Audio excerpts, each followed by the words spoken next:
We're going to talk some more about Turing machines today. Really, today we're just going to do a bunch more examples. Not a whole bunch more because they're pretty complicated. I hope that you don't mind me saying. I think that these are quite complicated to do. We need to get used to writing Turing machine diagrams for various things. This is the example we did last time. Its language is a to the n, b to the n. This means the same number of a's and b's. Can we just look at this picture here and I would try to refresh your memory of what all this means? So you start in this state. Remember, the idea behind the Turing machine is you imagine that a string like this is written on the tape to begin with, and the machine has to read the things. The machine is allowed to move back and forth on the tape and also read what's on the tape right in front of its head, and it can modify what it sees on the tape, whatever the head is pointing at. It can change, and then it can move to the right or to the left. So we begin in this state. This is the starting state, and then it says if you read a at the very beginning, which you should if it's going to be accepted, then change it into a blank, move to the right, and then in this state you're just going to continue moving to the right past everything until you eventually end up seeing a blank. That is when you get to the very end of the string. You'll see a blank. This says when you see that blank, leave it as a blank and then move to the left. And then in this state, if you see a little b, blank that and then move to the left again. And then this state says go all the way back to the beginning, again moving to the left until you see a blank at the very beginning, move to the right one more step, and then you'll be back at the beginning of the string, only the first a and the last b have been erased. And then you repeat the same procedure. The idea is if you do this over and over again and eventually end up at the empty string, that means the string must have had this form, a to the n, b to the n, to begin with. And so you should accept that's, if you get back to this original state here at the beginning of the string, but everything is blank, then it means that the entire string must have had that format, a to the n, b to the n. Remember, if ever the machine enters this state, then the original string is accepted. If the machine never enters this state, then the string is rejected. In this particular example, any string other than strings of this form will cause the machine to just get stuck. It'll get to some point here and it won't be able to continue because we don't have outgoing arrows. For instance, right here in this state, the only possible outgoing arrow is when you read a little b. If you get to this point and you don't see little b, then the machine just jams, which is a rejection. All right, I got one for you guys to try. Is it all right? Can I start off with you all trying something? I didn't even say anything yet. I just refreshed your memory about this. This is a to the n, b to the n. I suppose I could have done this at the end last time, but the last time was already running a little long. So a to the n, b to the n. Can you do instead? You try simple modifications. Can you try this one, a to the n, b to the 2n, all right?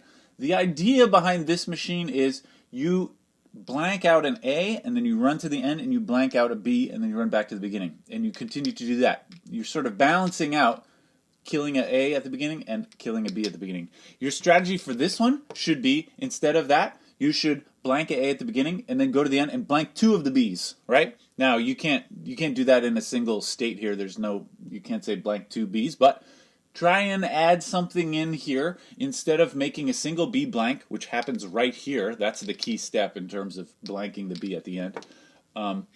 Make it so that it blanks 2 b's at the end. See if you can do that. And then, how about this? This will be a similar kind of thing, only you got to make it blank 2 a's at the beginning for every 1 b at the end. See if you can make these. Your diagrams should be very similar to this one, only And how about this? Can you try? What about a to the n plus 1 b to the n? So this one is not really balanced anymore. It just says there's an extra a before you see a to the n, b to the n. You could think of it as there's an extra a in the middle, or there's an extra a at the beginning. It's equivalent. My suggestion would be the easiest way, in my opinion, to do this would be blank out 1 a at the very beginning, and then go through this whole business. So to get this one, I would suggest you modify it so that it does something different at the beginning and then goes into this whole business. All right, see if you can do it.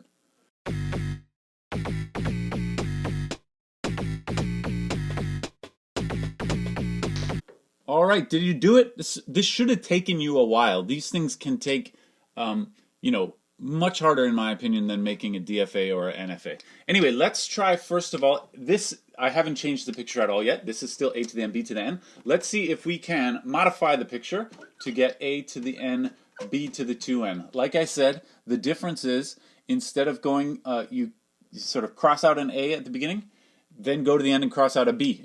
In this example, I want to cancel two b's for every a. So where the b is canceled is right here. Basically, you want to make this happen twice, and you have to write it in two separate steps. So I'm going to insert an extra state right there. I'm going to have this state going to another one, going to another one. And then this will say b blank, move to the left. So this is, you go all the way to the end like before. You move back one position, you should be pointing at the final B. You blank that, move one position to the left, and then blank another B. And then move to the left, and then you do everything else exactly as is. So this, I hope this is what you said, to blank two B's for every one A. This one will get you A to the N, B to the 2N. All right?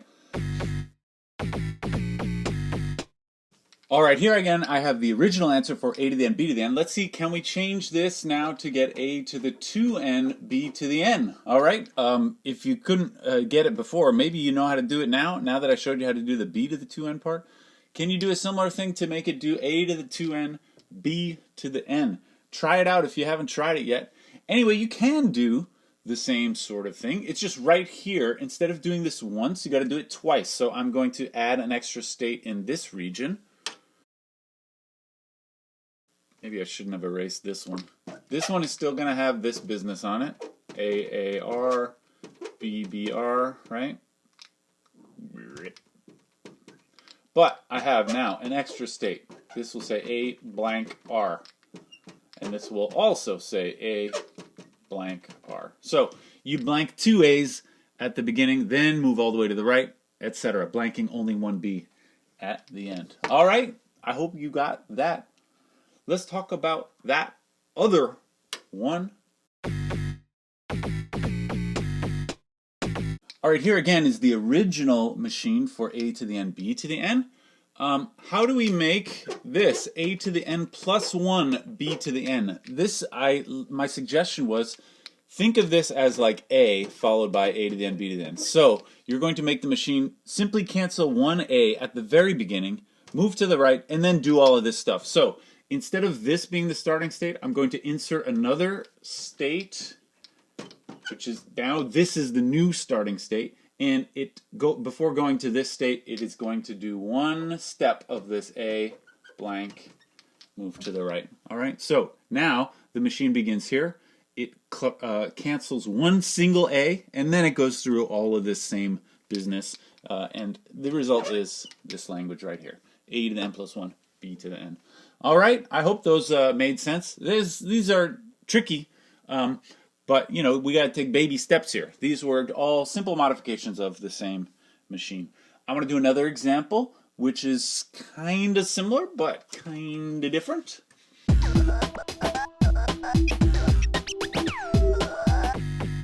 I want to try to make a Turing machine for the language of balanced brackets. This is the language of things, accepts strings like, the language or the alphabet here is just going to be the two brackets. So these brackets are the actual alphabet characters. There's the left side and the right side. And the string should be accepted if you do something like this, maybe.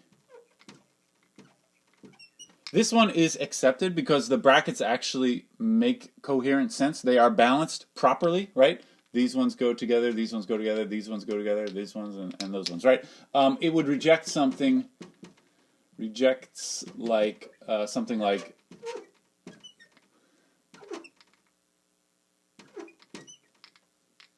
this is definitely rejected, right? There's too many left brackets. There's 4 left ones and only 2 right ones. Here's another one which would be rejected, something like like that, right? This actually does have the same number of lefts and right brackets, but they are not arranged in a way which is sensible, right? These ones balance, but those ones are inside out. So this is the idea. The Turing machine will accept strings that look like this. It will reject strings that look like that. Actually, this is a context-free language. We haven't talked about this language before, but you can make a context-free grammar for this. It's about balancing vaguely, although not in the same sense as we often describe it. Not just balancing the number of these things, but also somehow they have to be appropriately related in their positioning within the string. All right. We got to have a strategy here, right? In the case of the A to the N, B to the N, you blank a A, then you go to the end, you blank a B, then you go back to the beginning, and you just repeat that.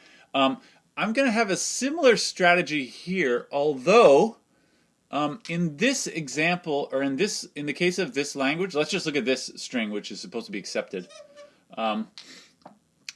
My idea is you begin, in this case, with a left bracket. Actually, you always will begin with a left bracket. If they are arranged properly, you should never begin with a right bracket. Anyway, I'm going to begin with this left bracket and then run across here. What's weird about this is actually I'm going to try and sort of cross this one out and then go and find the one that it matches with and cross that one out also. The problem is actually the first one you get to is not the one that matches this one. So you can't just look until you see a right-handed bracket, because actually if you look until you see a right-handed bracket, that's not going to be the one you're looking for, not necessarily at least, right? In this case, it's the last one that you want, but it's not even always going to be the last one, because, for instance, in the case of this one, if I were starting with this one and trying to find its match is the next one that you see. It's not the last one. So how do you tell which one to match it with when you're doing the matching? Well, here's a sort of smart little idea. The idea is we're going to start with the first right-handed bracket, and its matching left-handed bracket is the closest one to the left, right? That is true, actually. If you start with the first right-hand bracket, which would be here, its matching left-hand bracket, you move to the left, and the first one you see is the match for that one. This is how we are going to decide to match them up. So I'm going to kind of match this one and this one, blank them both out, and then continue over until I see the next right-handed bracket, which in this example would be that one. Move to the left until I find the first left-handed bracket and match those up, right? Then I keep on going, looking for a right-handed bracket. It's this one. I go to the left, I match this one and that one, and so on, right? Then I would see this one cancels that one, then I see this one, which cancels the one at the very beginning. This is the basic idea, although you'll see this is a little complicated to turn this into a Turing machine, but that's the idea. You start with the first right-hand bracket that you see here, the leftmost right-hand bracket, and then you cancel. Now, one thing that's even more little subtlety about this one, when you do these cancelings, actually you're going to confuse the machine if you turn them into blanks, because blanks are what you use to signal that you're actually done. Like once you get to the end here and you see a blank, that must mean that you've already canceled all the brackets, and so you should be done at that point. If you end up inserting like blanks in the middle of the string, that will screw up the machine as it goes. So instead of blanking them, we won't blank them when we match,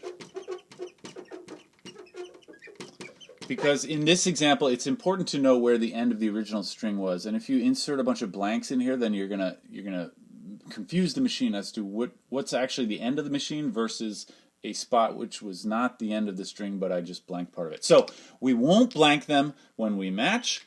We'll just,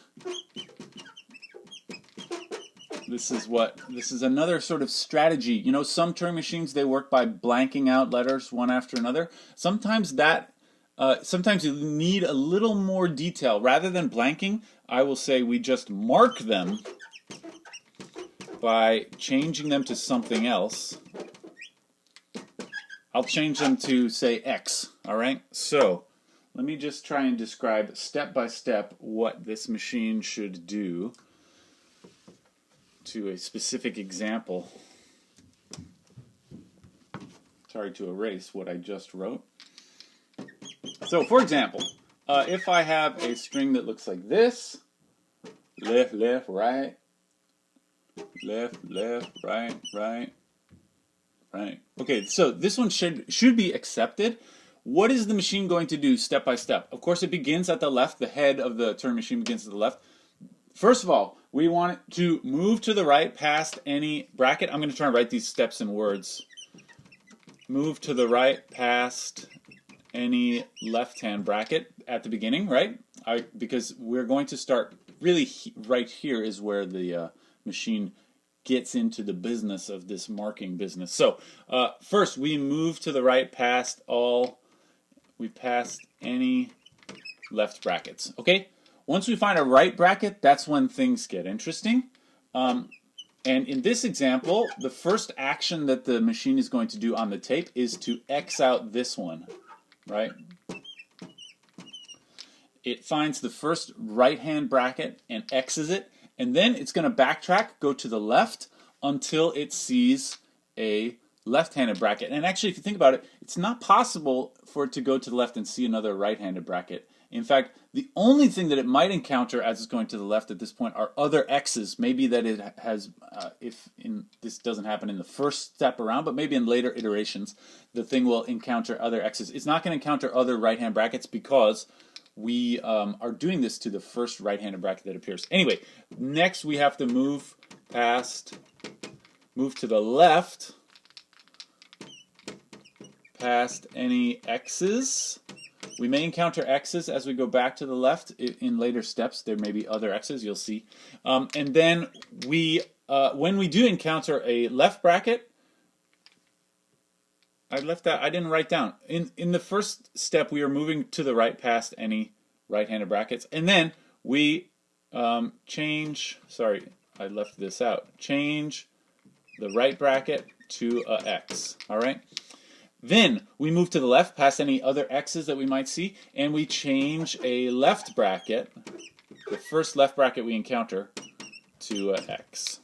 So when we do that in this case, it's that one that gets marked, all right? Now after we change this one to X, now the machine needs to start going to the right again until it finds a right-handed bracket. But actually that's this step, so can I just say now repeat? Back to here, right? From there, I just continue the same procedure. So, what is the next thing that you're going to see happen on the tape? We move to the right past any left bracket. Actually, would you mind if I modify this a little bit? We are also going to have to move past some X's during this. So I'm going to say we move to the right past any left bracket or X, right? I move past these X's, these left. Right there, I'm going to change this one to X. So the next thing that happens in this example will be putting an X right there. All right, now I'm going to be in this step, or in this state, move to the left past any X's. There aren't any. I hit left bracket and I X that out. So it's going to say XX, left bracket, XX, right bracket, right? And then we continue. I go over to the right. I hit this right bracket. I change it to an X. So the next step on the... next time the machine changes the tape, it's going to look like that. And then from here, I'm going to go back looking for a left bracket, and it's going to cancel that one. So it'll now say XXX, XXX. All right, it's now here. It's going to go back to the right looking for a right bracket, which is right there. It'll exit. And then finally, it'll go all the way back, X this one. All right. And then it'll go all the way to the right. Here's where something interesting happens. If you're going all the way to the right, so we're back in this step here, moving to the right past anyone's. If you don't get to a right bracket but you see a blank, that means you are basically done. So in this step here, and this is getting to be a confusing diagram here. If we see a blank, this basically means we're done, although there's one more thing you need to consider, and that is it is possible, so in a string which is going to be accepted, actually you will be done at this point, but it is possible that there were extra left brackets at the very beginning. And in that case, the string should be accepted. We need to make one last check that that is not the case. And the way we're going to do that is just go all the way through the whole string again and make sure that they're all X's. So if we see a blank, this means we're basically done, but I'm going to say we must move left past any X, and then if we finally see another blank, then we accept. All right, at the end you need to make sure that it's all X's until you see the blank on the other side. All right, if there are any left brackets left over, which is possible if the original string had extra left brackets, they would still be there at the end.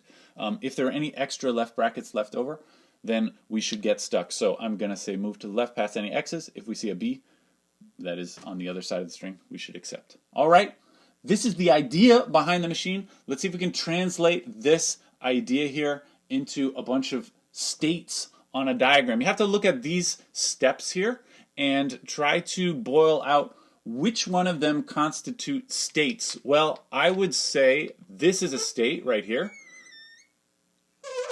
This is a state, much like the states we used in that first A to the N, B to the N example. There's going to be a looped edge where you're just moving to the right through things.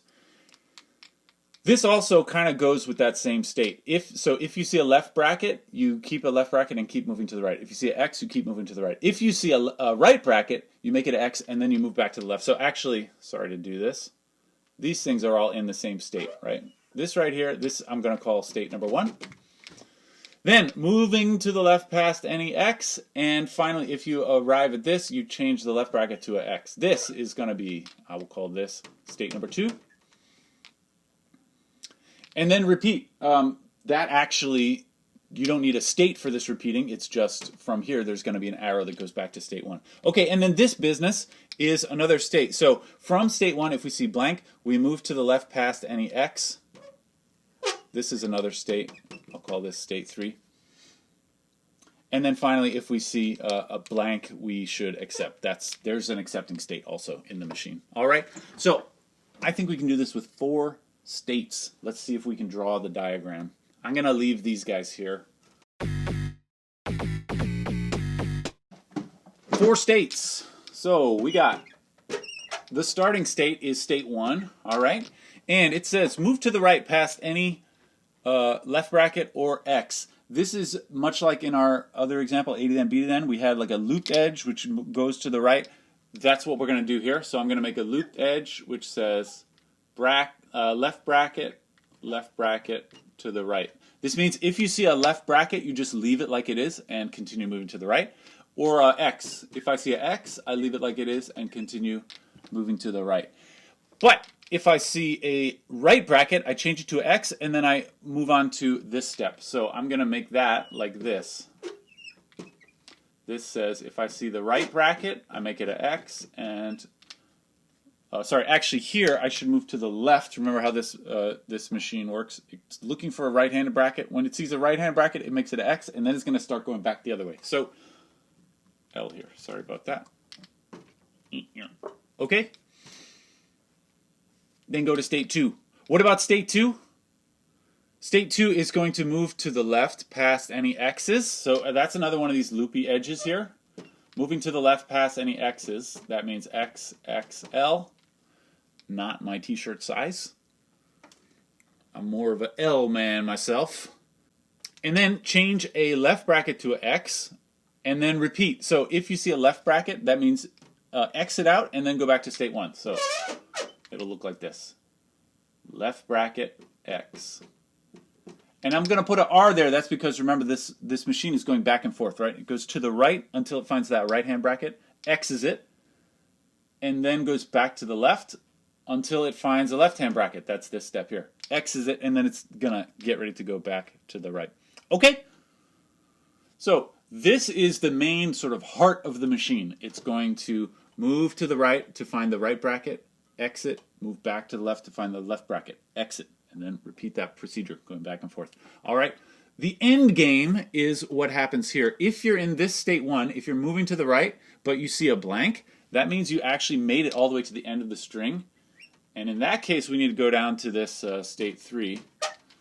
So this, I'm going to say, is blank. Now, I didn't really say what to do with this blank. You should leave it as a blank. If you go all the way to the right but you see a blank, I'm going to leave it as a blank and then move back to the left. And it says continue to move left past any X's. That's one of these. XXL again, not my t-shirt size. And if we see a B in this state, that is, we're going backwards through the entire string. If you get all the way through and it's all X's and you make it all the way to the end, which is a blank, then it should accept. So that's just one of these. B, B, R, and accept. This R here is irrelevant. It just says you have to give it some direction in the last step. If you go all the way back through and you see a blank, I just say move to the right. It doesn't matter. You should accept the string. All right. This is the Turing machine for the language of balanced brackets. Actually, it looks even simpler than the A to the N, B to the N language, even though I would say the idea that you have to have in order to make the machine is a bit more complicated. Okay, so this is kind of like the matching procedure where you blank things out, only in this case you don't actually make them blanks, you make them X's, because if you made them blanks, if you had blanks in the middle, that would totally ruin the idea of this procedure. One more thing I want to discuss today. It is actually fairly easy to convert an NFA or DFA into a Turing machine. Fairly easy. I mean, it is easy. So what I want to talk about is under the basic heading of regular languages on a Turing machine. It turns out if you have a regular language, you can write an NFA for it or a DFA. And that diagram can actually translate very nicely into the diagram for a Turing machine. Let's just do an example. How about the language is any string on A's and B's, X and AB star, such that it uses an even number of A's. Now, we can write an NFA or a DFA for this. Here's a DFA. This is one of the first examples we did. I'm going to give these names to the states.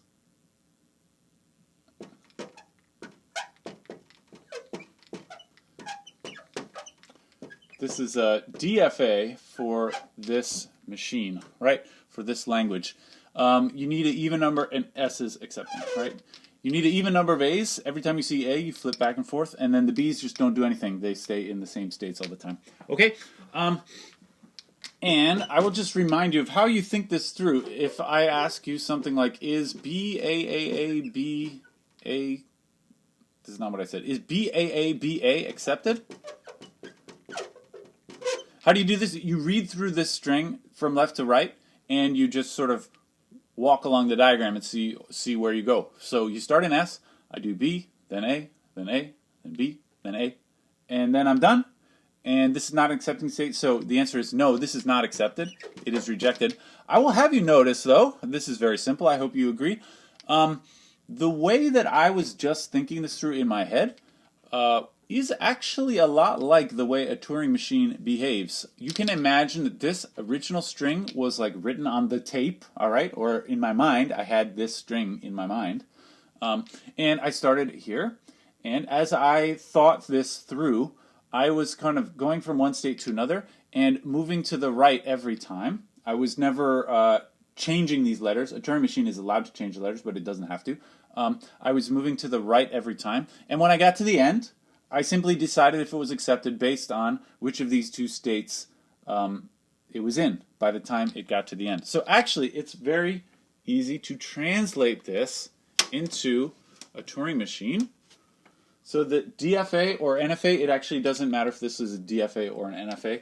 I'll just say the NFA, certainly this does count as an NFA. The NFA translates directly, by which I mean you can basically use the same diagram to a Turing machine. It's not exactly the same, but it's mostly the same. The NFA translates directly to a Turing machine, which...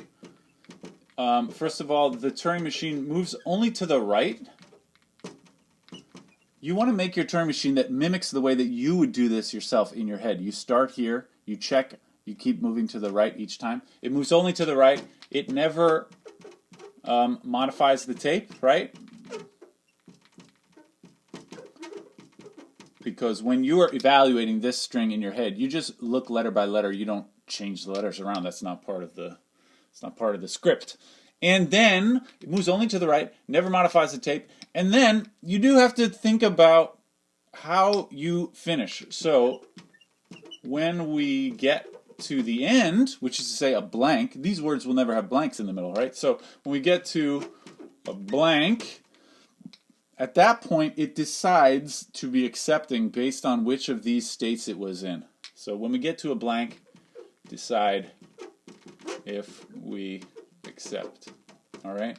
I would like you to try and think about, based on these ideas here, see if you can translate this diagram into a Turing machine diagram for the same language. Let me tell you, it's going to look almost the same as this. It will have these two states. It will have basically these same arrows, although not exactly the same, because arrows in a Turing machine, you can't just have an arrow with a B.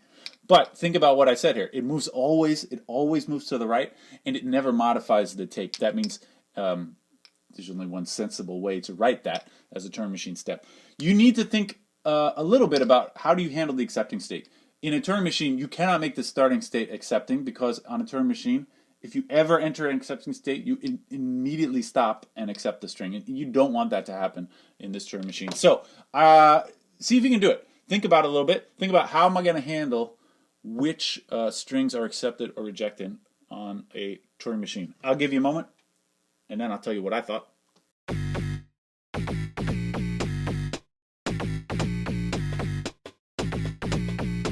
Did you think it through? I sure did. I'm going to start by copying basically the same picture, but like I said, I'm going to make the arrows a little more Turing machine appropriate, and also, like I said, I am not going to make this begin in an accepting state. If you did that on the Turing machine, then everything would be accepted because you would immediately stop right when you begin. So I'm going to say, instead of B here, it must be BBR, right? That means you read a B, you keep it a B on the tape, and then move to the right. So as you're moving across this string, all you're doing is reading. You don't want to write anything. So I'm always going to be replacing the thing with the same thing. And also always going to be moving to the right. So this is going to say AAR. Here's a state. Another BBR. Here's another. Go back there. AAR. All right, that's the thing so far. I just copied this with the same transitions, basically. Now, what?